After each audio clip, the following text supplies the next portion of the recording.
Good day mga boss, happy Monday everyone. It's April 8, 2024. This is your Kuya Elmer once again from Kuya Elmer to Trade. So for today's video mga boss, as we can see there is a likod. It's a 2018. Not only 2018, pinakahinog, lowest in the market 2018 Nissan Navara EL 4x2 Calibre with 40 plus odo mileage. So as requested sa itong buyer from Bacolod City, so he wants to apply for financing. So hopefully as we can see sa unit is good as new condition naman sad. So absolutely hinog lagi kaya itong unit. So let's check mga boss, interior, exterior, and including sa engine niya. So Sir Jomar, right now nata sa unit. So far atong unit Sir Jomar, I have promised nimo nga hinog ra gid kay atong unit. So this is 2018 Nissan Navara EL 4x2 Calibre with 40 plus odo mileage, city drive. History of this car is city drive, and then kasamintin of course mo magini atong mga unit diri sa Cebu City. So let's check exterior sa first kay since pabor na ta sa exterior. So this is the right side, Boss Jomar. So ligid niya, so almost 95% ang kabag-on. So stepboard niya, as you can see, abog region na gamay, pero soon ma-release na to ni puhon. Complete lang kita, exterior, interior, and engine detailing. So since naka-detail naman yun pero ato beginning panindutan puhon. So this is the power mirror of course, with kuan na siya chrome diri sa front. So ang iyahang door lock naka-accessories na front and back. So with rain visor, so naka-rain visor na siya with unsay tawag ani Brad? Marag roof sa roof rack basta kay naa na siya ing ani Boss Jomar. So normally Navara na to is wala man gyud diha sa iyana, pero first owner iya nagyuning gi complete accessories. So siguro kung ganahan pa ka mo panindot pohon, rims na lang siguro, pero since bago pasad. So let's continue. Kuan niya, window niya naka 3M tint na, dark outside, clear inside. So of course accessories diri sa may sa kuan niya, gasolinahan. So rims niya marag dako-dako gini ang rims niya, marag upgrade ni. So proceed ta diri sa likod niya. So of course tail lights, wala gyud scratch, wala gyud buak, and then naka-accessories na siya. Stepboard niya likod. So ang ihang mga logo of course sinaw ra. And then as you can see here, it's a backing camera. So EL 4x2. So proceed ta diri left side. So no scratch, no dents, of course hinog rigid ka itong unit. So left side, right side same ligid. So proceed ta diri sa front. So sa front niya, hood niya, wiper, and then ang front nga bumper of course naka chrome na, naka LED lights na siya with crystal clear cover, fog lamps left and right. Alright, so exterior na to super kayo kasinaw, hinog rigid kayo Boss Jomar. So let's proceed sa interior. Jomar, proceed ta interior. So kung sa kahinog ang exterior of course, pag open pa lang na to, perting hinuga sa interior. So open na to.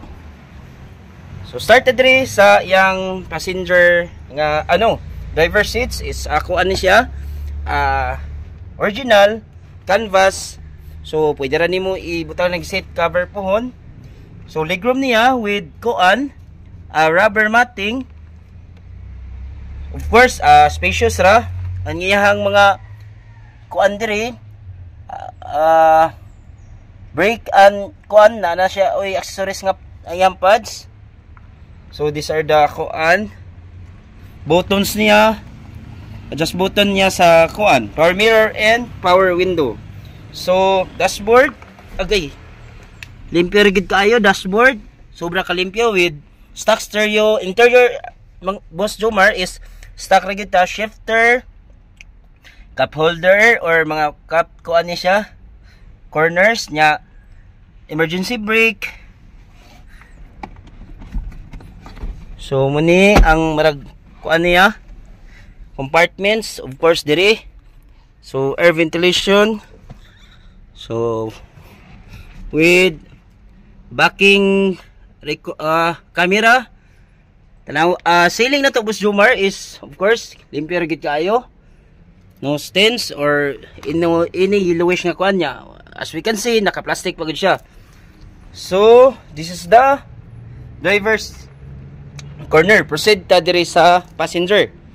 So passenger, super kayo kalimpyo, legroom with rubber matting.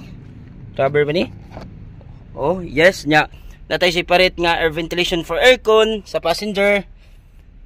Then ang mga cup kuan niya, holders nara. So limpyo gid kayo ang ato ang bangko diri, stock nga bangko canvas. So easy to clean na rin na siya. And then proceed ta diri likod, bed liner. So far limpyo gid kayo. Musiga na Brad nga kana accessories Brad. Oh. So na si kilid na ataoy mga lights diha, additional accessoriesa na gini sa first owner, so working ra gina siya. So let's check niya atong pagpaandar nato. So of course, interior super ka limpyo, humot, of course, well maintained gini. So check na to, pandaro na to. Of course, lastly ang engine. So pandaron sa nato ang makina Sir Jomar. So Sir Jomar, pandaro na to. So make sure naka-park ang iyahang accelerator. So one click ra gid siya. So first thing first, atong tanawon gyud ang iyang actual mileage. So it's only 46,335 km city drive unit. So of course Nissan dili na ta mabalaka unsa ka kusog kayang aircon. So of course Nissan gyud ang pinaka number 1 sa aircon. So noted yun na, bugnaw na gyud na kayo. So let's check sa mga functions. Window, power mirror.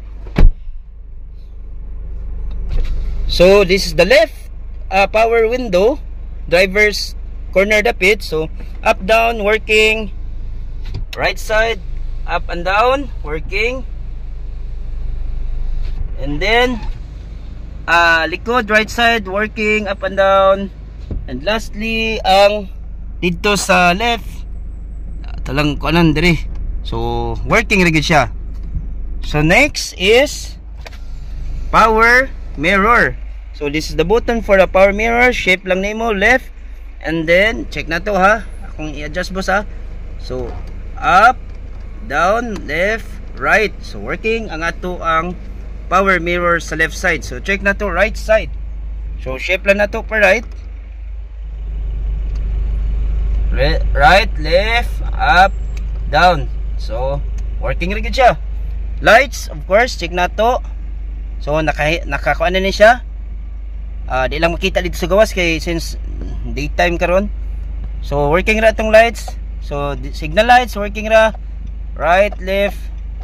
So atong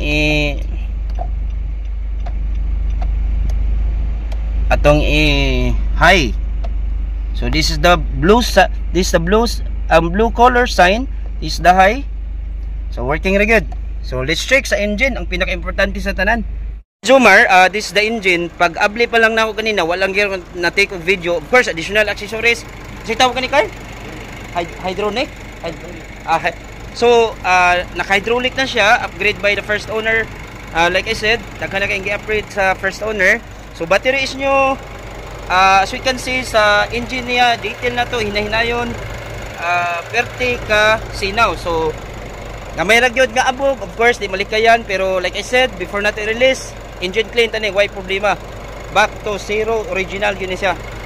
So, naka-under na. Di ka na itong ipa-under. So, hilom rigid kayo.